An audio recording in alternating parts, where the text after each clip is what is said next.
Hey, what's up, everyone? This is Royal with Paternity University. So this is going to be a Q1 review of my franchise business ownership. I just want to put this information out there.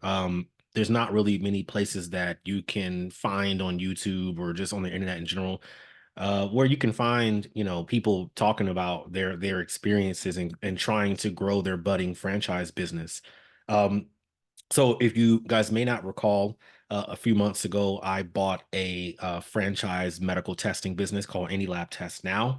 I bought that in October, so you'll see the links to that video here and here, because I have a couple of videos on that talking about it, and you can watch those after this one.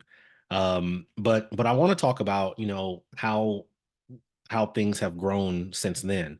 So I like to operate, I like to think in quarters. All right. In a business, you want to think in quarters. I mean, you think monthly, but long term, year out, you want to think in quarters, Q1, Q2, Q3, Q4. And so Q4 2023 is when I bought the business. And so what I did in Q4 was I kind of just watched and listened and took notes and determined that a person that was working there was not best for the company, so I replaced that person. And just learning and observing and saying, okay, this is what I want to change. I want to start making small changes in November and maybe December, etc., right? And just learning the lay of the land, right? Now January Q1 is when I said, okay, here we go. Rubber's hitting the road. We're making it happen. And that's exactly what happened. So a couple of stats from Q1. Over 440 customers were served.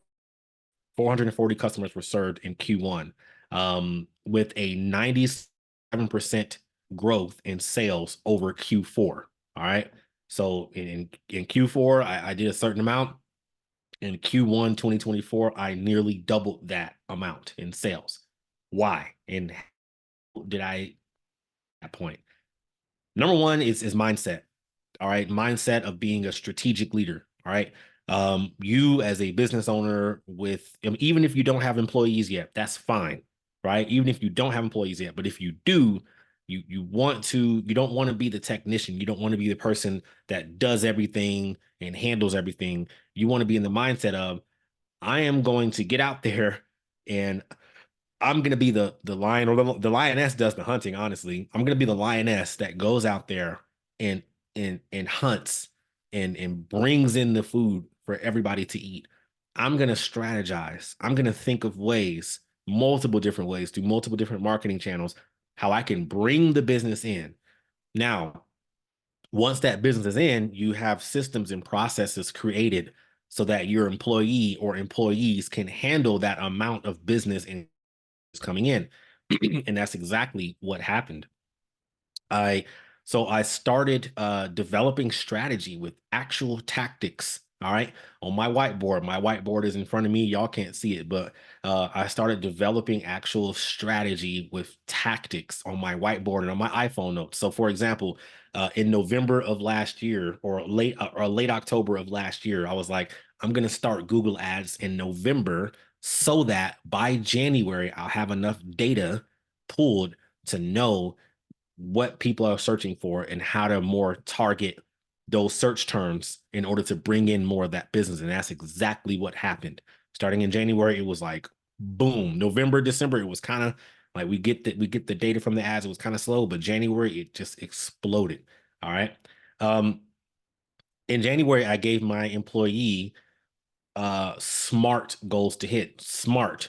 All right. Specific, measurable, achievable, realistic, and time bound. I gave her goals to hit. You're going to do this, you're going to do that. If you do this, these are these incentives. All right. You get a bonus, etc. So therefore, she has things that she wants to get after. All right. She's involved in the process. She wants to see the business grow. And so I empowered her to do so. Um, Hiring temps was a major thing. Getting a temp in from a temp agency, in case my was out sick, or she was on vacation, or she had to pick up her son early from school, or whatever. We were able to have a temp come in kind of on call almost, within at least a 24 to 48-hour notice, so that temp can take care of things. And we developed a system and a process so that that temp he's learned everything that, well, mostly everything that he needs to know for the business, right? At least with customer intake, filling out the forms, drawing their blood and sending it out to the respective labs, and knowing what time, labs come and pick up, et cetera, couriers come and pick up, et cetera. He knows that. Therefore, he can operate that business, or operate by himself, right? If I'm not there and my other employee is not there, he can come in on time, knock it out, take in customers, receive the sales, operate the point of sale system, track it on the client tracker, everything. All right. That was huge. We significantly increased Google reviews from Q4 to Q1, the end of Q1. That was a major deal as well.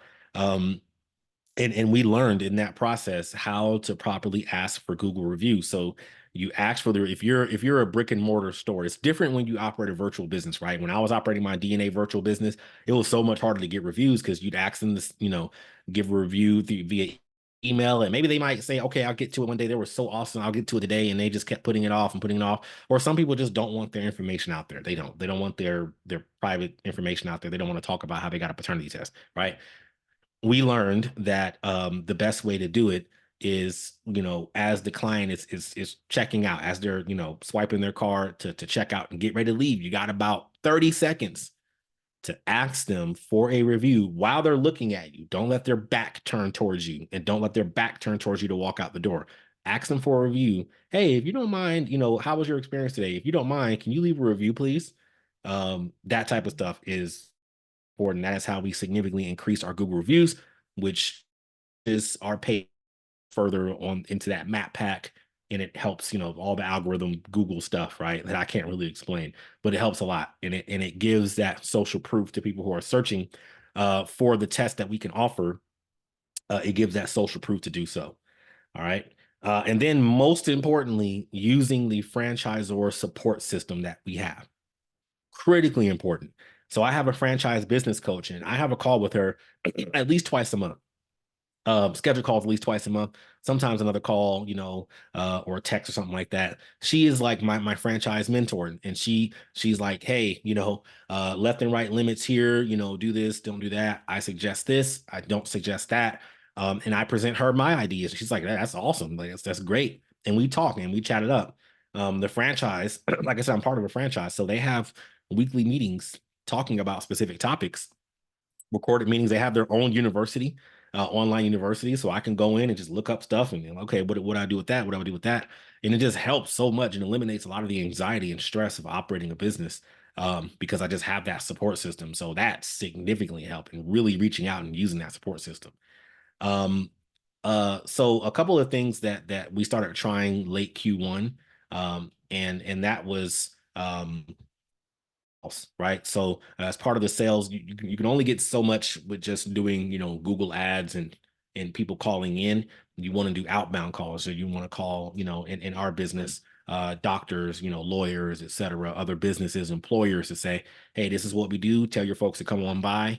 And so we were doing that. All right. I got my employee, and I had my virtual assistant make a bunch of outbound calls and call doctors and lawyers with the specific script that I prepared and edited and fixed along the way, to get me ultimately to drop off paperwork at these doctors and introduce myself and say hello, so that they can start sending people Q2 of 2024, Q3 of 2024, right? And I keep working those relationships. So that's another thing that's important, is getting in your local community and your network and helping.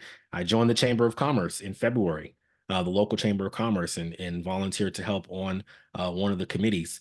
And so, things like that, meeting people, volunteering, helping, assisting, helps develop your local brand if you're a local brick and mortar business in whatever business that you operate.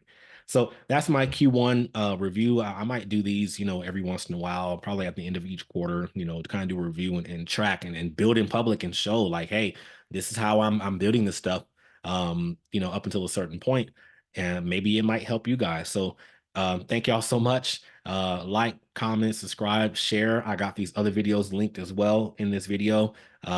Share it. Thank y'all so much. I really appreciate it. And I hope this helps somebody. Until next time, peace.